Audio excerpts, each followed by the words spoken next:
Assalamualaikum warahmatullahi wabarakatuh. Kembali berjumpa dengan saya, Hersu Beno Arif dari Forum News Network. Apa kabar? Semoga selalu dalam keadaan sehat walafiat. Saya tahu sebagian besar dari Anda pasti sudah nggak sabar lagi untuk menunggu debat capres yang kedua yang akan berlangsung nanti malam. Dan sehari menjelang debat kedua calon presiden yang akan digelar oleh KPU nanti malam itu, calon presiden Anies Baswedan banjir dukungan. Tagar nazar pemilu bergema menjadi trending topik. Para netizen ini bernazar, ini alias berjanji jika Anies Caimin menang Pilpres, mereka akan melakukan sesuatu. Macam-macam nih janjinya, ada yang berjanji memberikan les gratis bahasa Prancis, bahasa Arab, gratis konsultasi karir. Kemudian ada juga yang bernazar akan membagikan 10 bungkus kopi, ini masing-masing 1/4 kilo, dan juga bermacam-macam nazar lainnya. Banyak yang meyakini Anies ini akan kembali unggul dan tampil secara impresif kendati tema gelar debat nanti malam itu berkaitan dengan bidang yang bagian itu menjadi tanggung jawab dari Prabowo Subianto sebagai Menteri Pertahanan. Debat nanti malam itu temanya adalah pertahanan dan keamanan, hubungan internasional, globalisasi, geopolitik, dan politik luar negeri. Animo publik terhadap debat calon presiden secara tidak terduga itu ternyata sangat tinggi. Kendati sebelum pelaksanaan debat kan muncul pro kontra terhadap pelaksanaan debat karena ada kesan Komisi Pemilihan Umum itu sangat melindungi paslon nomor 2 khususnya cawapres Gibran Rakabuming putra Presiden Jokowi. Apalagi format debatnya itu para panelis itu tidak bertanya langsung tapi melalui moderator. Dan tampaknya KPU itu menyadari bahwa animo publik dan juga animo dari pendukung masing-masing paslon itu sangat besar. Karena itu debat kali ini akan diselenggarakan di Gedung Istora Senayan, Jakarta. Kalau dipilih Istora Senayan ini tentu dengan kapasitas yang lebih besar dibandingkan dengan debat pertama yang dilaksanakan di halaman kantor Komisi Pemilihan Umum, dan debat kedua itu di Hotel Sultan, Jakarta. Berbeda dengan Pilpres sebelumnya, peran debat dalam mengubah peta dukungan terhadap calon presiden dan calon wakil presiden itu ternyata kali ini memang sangat signifikan. Berdasarkan debat-debat paslon pada Pilpres sebelumnya, ya katakan yang nggak jauh-jauh lah, Pilpres 2019 dan Pilpres 2014 itu kan hasil debat itu tidak secara signifikan mempengaruhi pemilih. Tapi itu kan teori lama dan situasi dan kondisi yang lama. Sekarang ini masifnya media sosial dan penetrasi internet yang makin merata di Indonesia membuat debat capres dan cawapres itu berpengaruh besar bagi pemilih untuk mengubah pilihannya. Pada debat perdana yang menampilkan capres, Anies yang tampil sangat prima dan unggul sepanjang perdebatan, ternyata mendulang tambahan suara yang sangat signifikan. Uting Research, ini sebuah lembaga riset asal Australia, mencatat Anies itu mendapat tambahan suara sampai 6%. Sementara Prabowo yang oleh banyak pengamat dan juga para netizen itu dinilai tampil paling buruk, itu suaranya melorot sampai 6%. Sementara Uting memperkirakan ini penurunan suara Prabowo ini akan terus terjadi dan peningkatan suara Anies akan terus berlanjut.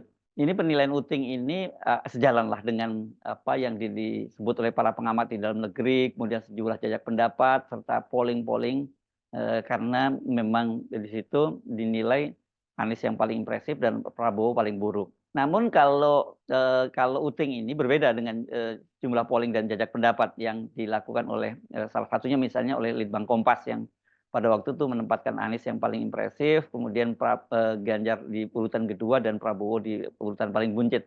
Kalau menurut Uting Riset ini responden dia menyatakan, ini responden yang diambil dari 34 provinsi, menyebutkan bahwa Prabowo itu berada di peringkat kedua dan yang paling buncit itu Ganjar Pranowo. 41 responden Uting Riset menyatakan Anies merupakan capres yang paling impresif penampilannya. Prabowo itu mendapat 36% dan Ganjar hanya 20%. Dengan data tersebut, Uting Riset bahkan berani menyimpulkan bersama dengan debat-debat berikutnya, jika Anies tetap bisa mempertahankan performanya, maka pada saat pencoblosan Pilpres, suara Amin itu bisa menyamai suara Prabowo Gibran. Equal gitu mereka menyebutnya. Data yang dilansir dari Uting Riset tersebut sebenarnya tidak terlalu mengejutkan. Bahkan kalau dalam penilaian saya sesungguhnya belum cukup lengkap untuk menggambarkan situasi pacuan kuda yang terjadi di antara tiga kandidat ini. Puting seperti mereka tulis hanya memotret debat perdana calon presiden, padahal debat calon wakil presiden juga sangat berpengaruh.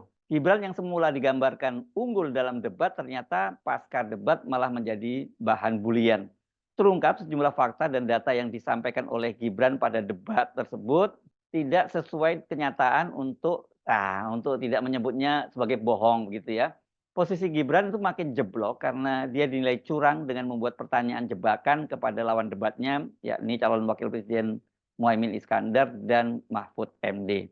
Belum lagi kalau kita bicara hancurnya branding gemoy Prabowo ya, dan itu kalah telak dibandingkan program Desak Anies, dan juga munculnya pendukung baru dari kalangan K-pop. Ya, apa ya? Bukan K-popnya apa ya disebutnya? K-popers ya, gitu ya. Maafkan saya kalau salah menyebutnya karena saya jujur saja cukup awam dengan yang hal-hal beginian. Membanjirnya dukungan dari Gen Z dan juga dari dari K-popers ini mulai muncul setelah Anies merambah platform TikTok dengan membuat siaran live yang juga animonya luar biasa. Karena itu, optimisme pendukung Amin saat ini tengah benar-benar membuncah. Nampaknya mereka kini telah menaikkan targetnya ya. Kalau dari semula yang penting masuk putaran kedua, kini ini mulai dinaikkan lagi menjadi menang satu putaran. Sebuah narasi yang selama ini coba didengang-dengungkan, coba digembar-gemborkan oleh kubu Prabowo Gibran. Dari pergerakan peralihan suara dan dukungan yang mengalir ke Anies, hampir dapat dipastikan keinginan kubu Prabowo untuk menang satu putaran itu tidak akan terwujud. Salah-salah bila mereka terus melakukan blunder atau penampilan Prabowo dan Gibran kembali jeblok di debat berikutnya, karena ini kan masih ada debat setelah debat nanti malam itu masih akan ada satu kali debat cawapres dan satu kali debat capres. Ya ini kalau terus jeblok bisa-bisa mereka tidak masuk putaran dua, disalip oleh Amin dan Ganjar Mahfud. Optimisme semacam itu terlihat dari trending tagar nazar pemilu. Ini saya akan bacakan beberapa contoh dari nazar yang diunggah oleh mereka jika Amin menang Pilpres dan Prabowo Gibran kalah. Ini unggahan dari Mr. Crouch, Reza Zamin. Ini ya, dia menyatakan begini, ikutan kalau Prabowo Gibran kalah, gua bungkusin dan kirim 10 orang bebas kopi roasting longberry arabica gayo ukuran 1/4 kilogram. Kemudian dia mengunggah tagar nazar pemilu dan kemudian ini ada gambar kopinya. Kemudian ini survivor fitnah ormas dan sinefil. Dia menyatakan begini, kalau Prabowo Gibran kalah, gua akan bikin satu batch training olah data survei sosioekonomi nasional, susunan secara gratis untuk 15 orang.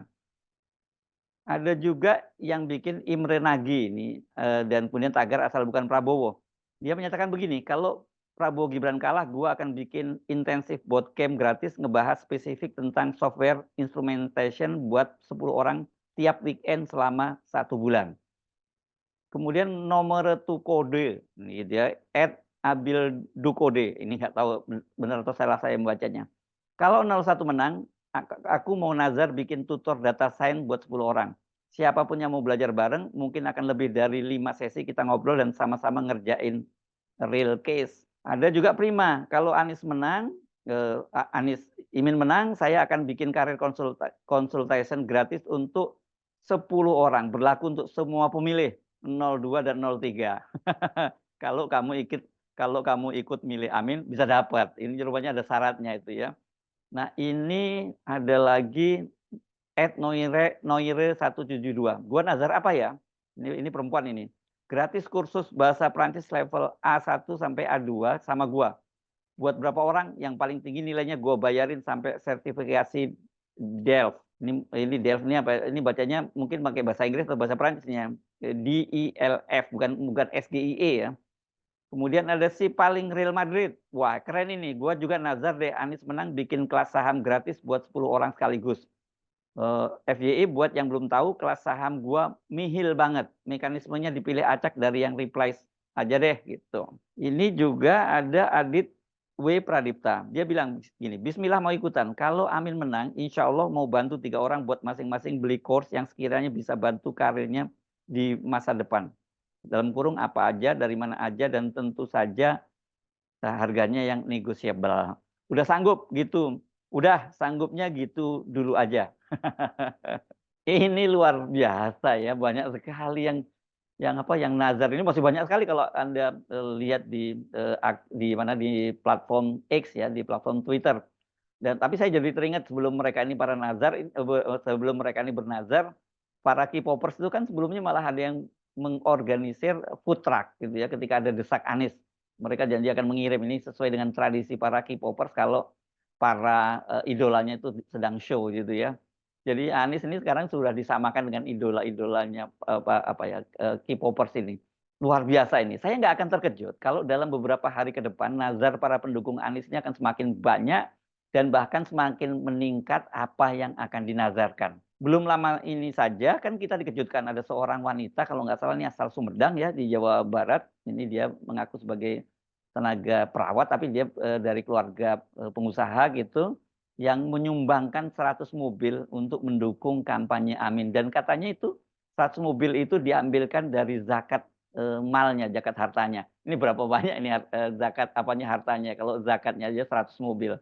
Derasnya dukungan terhadap Amin ini dipastikan akan semakin memberi tekanan secara psikologis kepada kubu Prabowo, Prabowo Gibran dan juga, istana. Kalau istana ini berarti Jokowi. Jokowi misalnya ini terus berkeliling ke berbagai daerah bagi-bagi bansos dan itu haruslah kita nilai sebagai kampanye menggunakan fasilitas dan anggaran negara. Ini jelas, apa, ini kecurangan dan juga sekaligus penyelewengan anggaran. Jokowi itu juga bertemu dengan Prabowo dalam sebuah makan malam pribadi pada Jumat malam. Sementara pada Sabtu pagi dia bertemu dengan Menko Perekonomian yang juga sekaligus Ketua Umum Partai Golkar, Airlangga Hartarto, dalam sebuah kegiatan jalan pagi bersama di Istana Bogor. Erlangga mengakui mereka membahas Pilpres, namun apa isi pembicaraan persisnya dia tidak mau mengungkapkan. Mengomentari pertemuan Jokowi Prabowo, Sekretaris Tim Kampanye Nasional Prabowo Gibran, Nusron Wahid menilai hal itu merupakan pertanda bahwa Jokowi itu mendukung Prabowo Gibran. Sebuah pernyataan absurd karena publik kan sudah sejak awal menilai Jokowi tidak netral dan mendukung Prabowo Gibran. Justru posisi Jokowi yang tidak netral, khususnya memaksakan putranya Gibran Rakabuming sebagai calon wakil presiden itulah yang membuat para diehardnya, para pendukungnya yang hidup mati ikut Jokowi itu belakangan ini balik kanan kabur meninggalkan Jokowi. Dengan kondisi semacam itu dan data dari survei, jajak pendapat, polling, serta big data dari media sosial, pertemuan Jokowi dengan Prabowo dan dilanjutkan dengan Erlangga, ini saya duga nanti mungkin berlanjut dengan Zulkifli Hasan misalnya dan atau ketua umum partai yang lain. Ini haruslah dilihat sebagai sebuah kepanikan karena elektabilitas Prabowo Gibran terus melorot. Nazar para netizen tadi haruslah bisa kita lihat dari dua sisi. Satu, sisi yang satunya sebagai wujud syukur bila pasangan Amin menang sekaligus mensyukuri kekalahan Prabowo Gibran. Ini ngeri banget ya. Sepanjang ingatan saya, hal itu belum pernah terjadi dalam konteks Pilpres. Ya paling-paling kalau syukuran itu mereka rame-rame potong gundul gitu ya. Dan untuk pilkada sih memang pernah terjadi. Pada saat Anies Sandiaga Uno memenangkan Pilkada DKI 2017 itu banyak warga Jakarta yang menggelar syukuran di lorong-lorong, di gang-gang itu mereka menggelar syukuran. Tapi pada waktu itu bentuknya bukan nazar. Dalam Islam nazar adalah janji kepada Allah Subhanahu wa taala mereka akan melakukan sesuatu, mengorbankan harta atau miliknya bila harapan mereka terwujud dan dikabulkan oleh Allah Subhanahu wa taala. Nah, apakah Anda juga akan menyusul untuk membuat nazar sendiri? Saya ingatkan kalau buat nazar itu nazarnya harus Anda bisa memenuhinya ya. Jangan buat nazar terlalu tinggi tapi Anda tidak bisa memenuhinya. Wah, ini berat ini kalau nazar sampai tidak dipenuhi. Saya Arif dari Forum News Network. Sampai jumpa lagi. Wassalamualaikum warahmatullahi wabarakatuh.